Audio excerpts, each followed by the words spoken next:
I sat down with Janet Comenos, the CEO and co-founder of Spotted, a data-driven celebrity collaboration and assessment firm.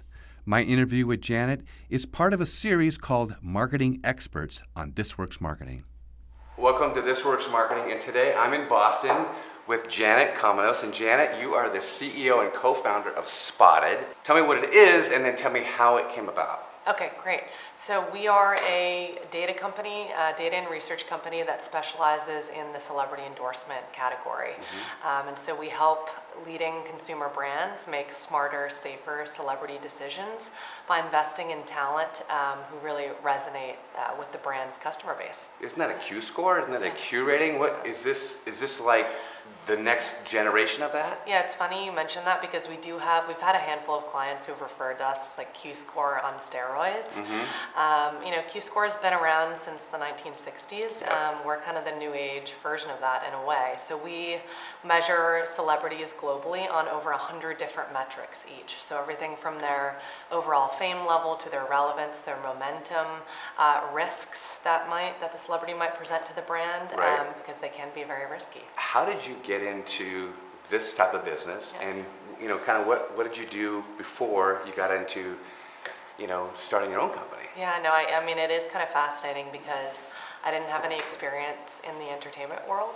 I had spent the last 8 or 9 years selling a couple different technology solutions, primarily into like big Fortune 500 manufacturers like Nike and Ford and Coca-Cola. And I kept hearing I had probably heard this like 4 or 5 times from senior level marketers that I had dealt with, that when they were going to make these large scale celebrity decisions, like, who do I choose as the face of my brand, or, who do I cast in my holiday campaign, that basically the marketer said it was, senior level people like the CEO or the CMO choosing someone who he or she liked or knew, or who their child liked. Wow. So, yeah. So not a whole lot of rigor used in that process. I specifically sit in boardrooms with CEOs, CMOs of big companies, and hear these decisions being made, and it kind of flabbergasts me. And when I learned that Janet and her company does it by data driven, because we live in a data driven world and ROI driven world. So tell me how the data separates you from what has been done in the past. Yeah, definitely. So we have, Forbes and Adweek and others have referred to us as the richest data and research set in the world focused on celebrity talent. So rather than looking at vanity metrics, which is what brands typically do, things like how many Instagram followers does the celebrity have, it's not a great metric to look at because, if I've been famous for 20 years, I could have gained those followers 10 years ago and may not be relevant today. So more often than not, we find that brands and agencies are relying on kind of publicly available information like the number of social followers the celebrities had, or they use Q score. So those are kind of those were the options prior to starting Spotted. What we do is we can show you, what the celebrities matches with the brand. So someone like Beyonce could have a fantastically high Q score, but she is actually a very poor fit for the Rolex brand. So showing you that brand match or brand attribution data is a really valuable component of our offering. The other thing that we specialize in is risk assessment. So celebrity risks can come in many different forms. It's not just a prior arrest. It can be something like if the celebrity is really outspoken about a topic like Planned Parenthood or immigration rights, that can actually pose a risk to potentially 50% of a brand's customers and therefore the brand itself. So helping brands understand the risk and the reward of choosing the right, the wrong or the right celebrity it's our value prop. You had to trailblaze to solve this problem, huh? Yeah, we did, and unlike many early stage companies where you can kind of take a consultative approach and build your product with your first set of clients, we didn't really have the opportunity to do that because brands didn't know what they wanted because nothing like this has existed in the past. And so it took a handful of creative executives here sitting in a room together and brainstorming about what would be most valuable and then building it. But prior to building anything, we were very fortunate. Like, we raised almost $5 million in the first couple months before we had any product and any clients at all. So it was a kind of a crazy start.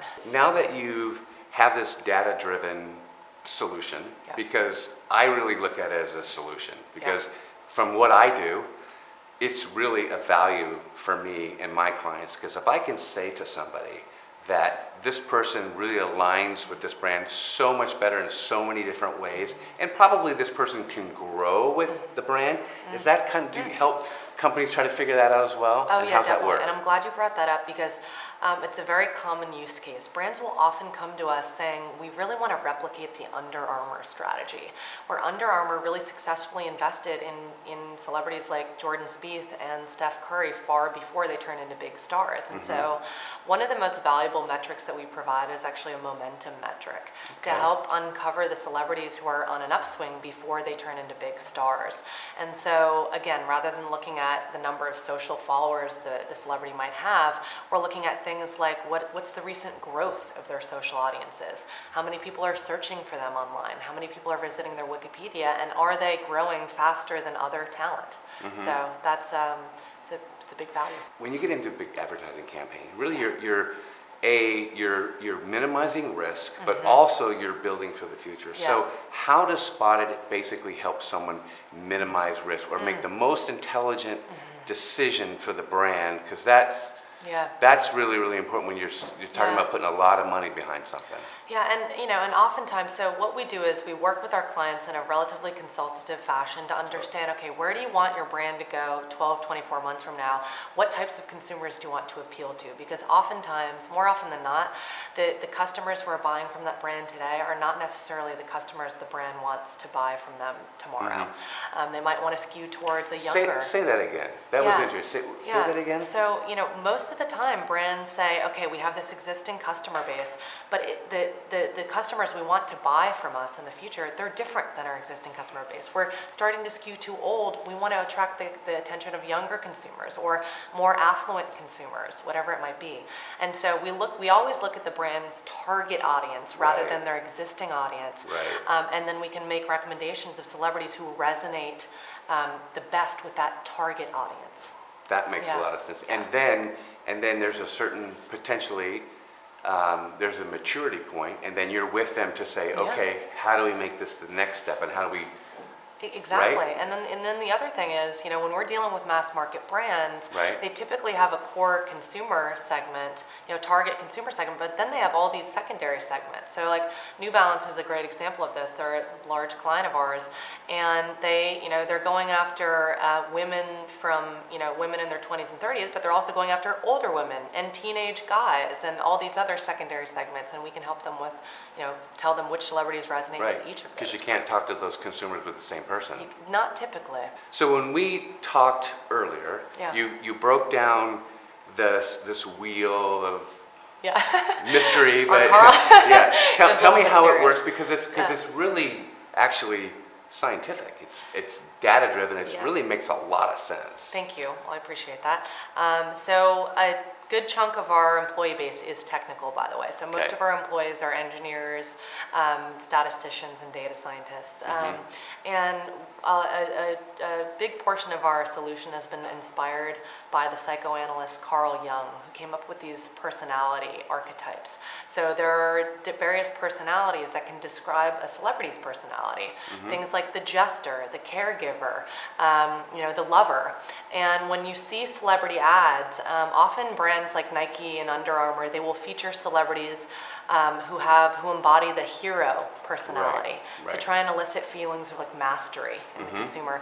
Whereas companies in the consumer electronics space will often feature celebrities who embody the creator personality type to evoke a feeling of innovation. And so we work with our clients to understand, okay, what type of emotion are you trying to evoke in this celebrity ad, and which traits would you like them to embody? Do you want them to be empathetic, trustworthy? Are you looking for them to be a risk taker?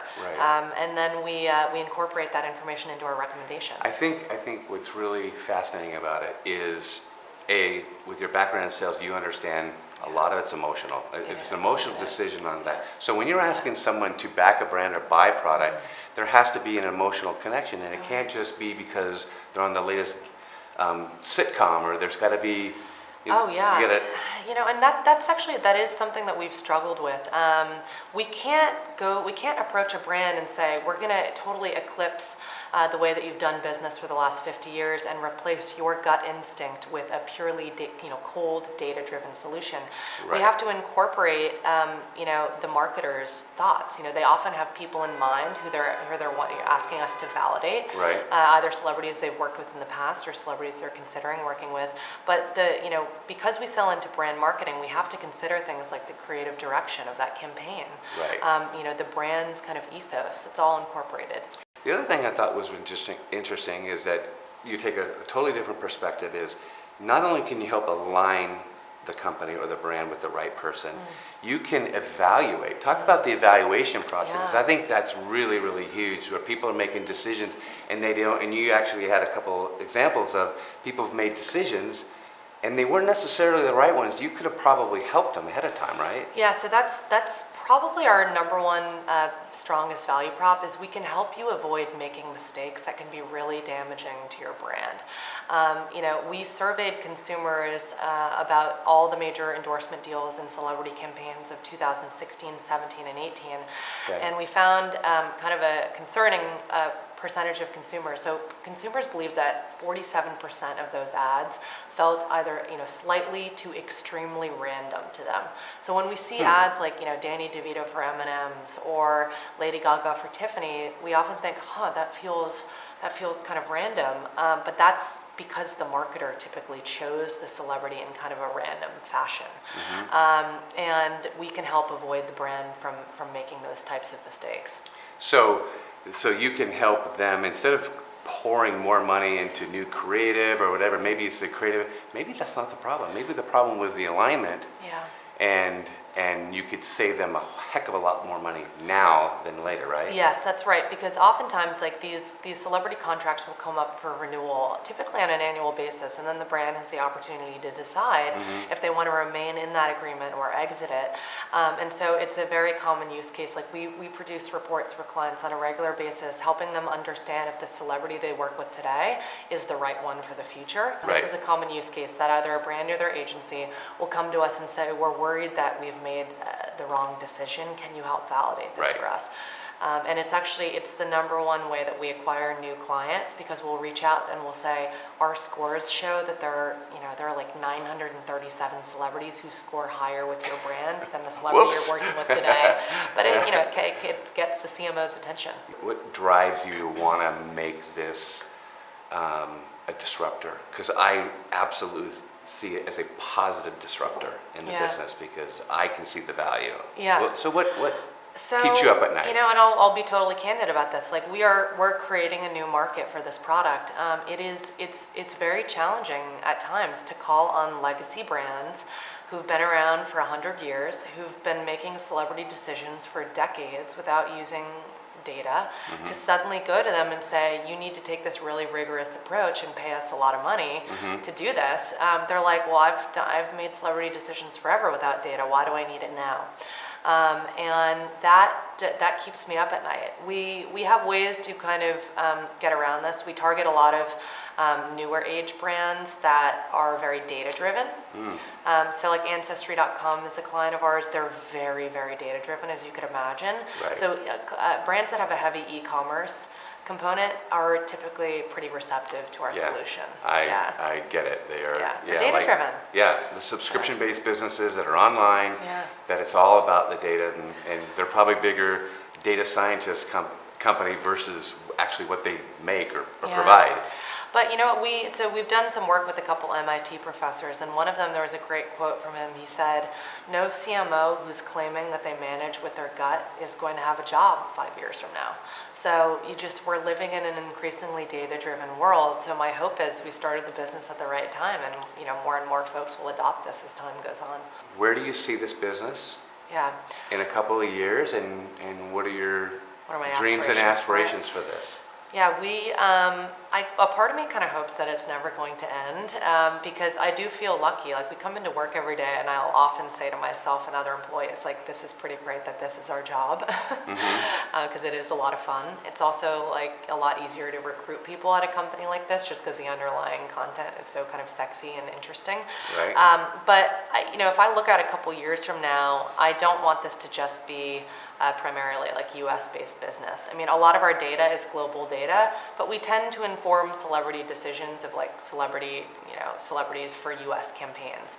And the reality is when we look at places like India and China and Japan, traditional celebrity talent is huge there. Right. And there's not really Right. the concept of influencer marketing, it doesn't really exist there in the way that it does here. So. Right.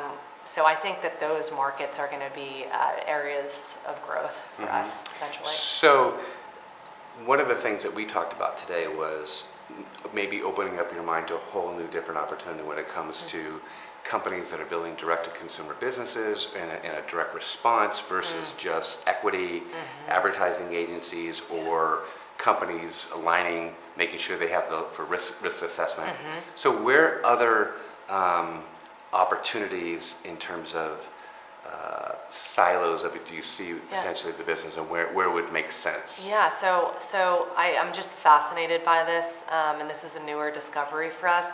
We recently started packaging and selling our data to insurance companies to help them underwrite their disgrace insurance policies.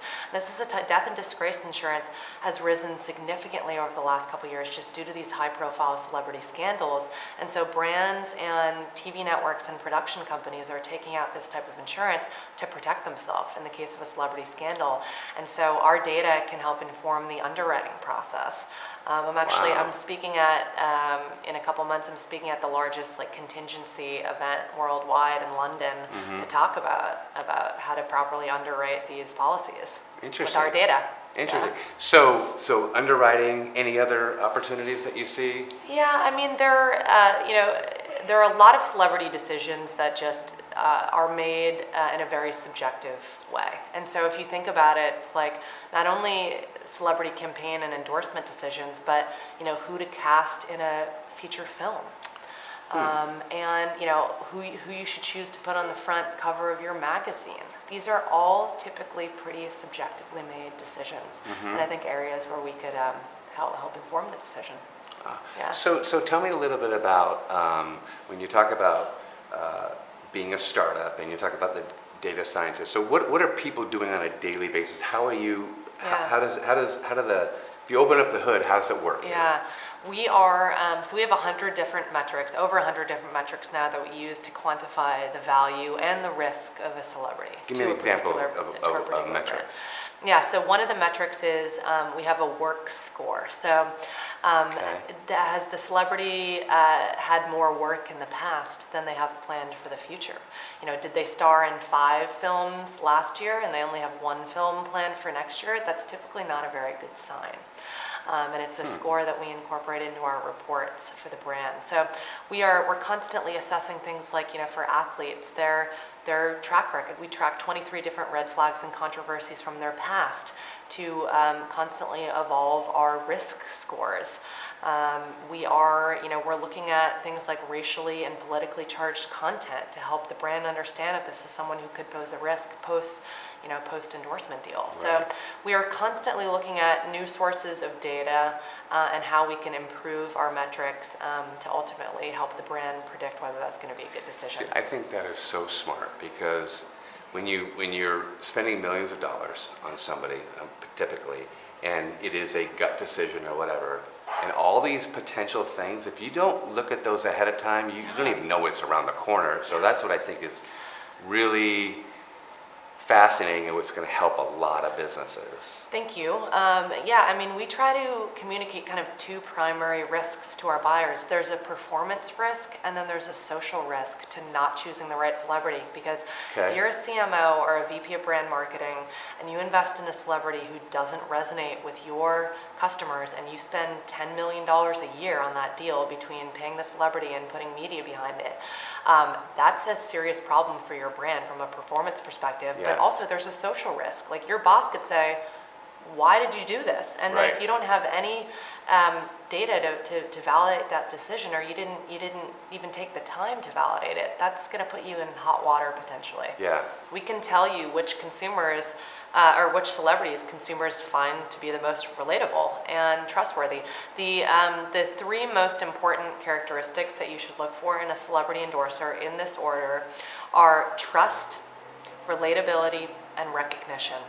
And more often than not, brands have one or more of those pieces missing.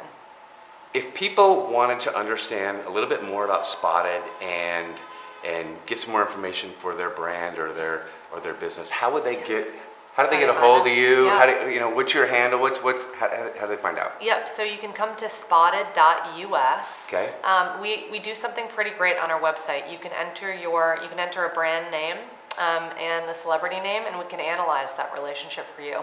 So we will deliver a lightweight report, typically within a couple of days. And then if you want more, then you can reach out to contact@spotted.us. So, Awesome. So are you active on Instagram, Twitter? Do you have a handle? Yes, I am. I'm very active on Twitter in Yeah. particular. I've really gotten back into it in the last 6 months or so. So how do people hit you up on Twitter? Yep, at Janet Comenos. Yep. So that's- hit me up. Exactly.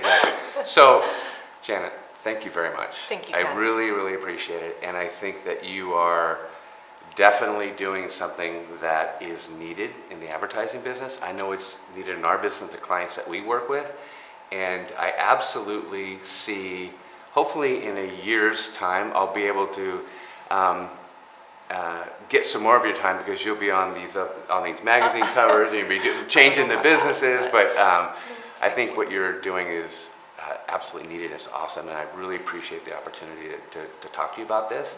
And I think that if any brand or any company that's really looking for that type of endorsement and really wants to make an intelligent decision that is smart, but it's also a financial decision as well, I would definitely recommend that you check out Spotted and spotted.us and check it out. Listen to what they have to say and do some analysis, because I know in our business that if I buy media and there's no analysis behind it, It's risky. risky. They're cutting my head off. Yeah. So why would I do that with any other part of my business, right? Yeah. That's our approach. Right. Thank you. It's Thank good to you. be here. Thank you. Yeah, thanks Appreciate a lot. it.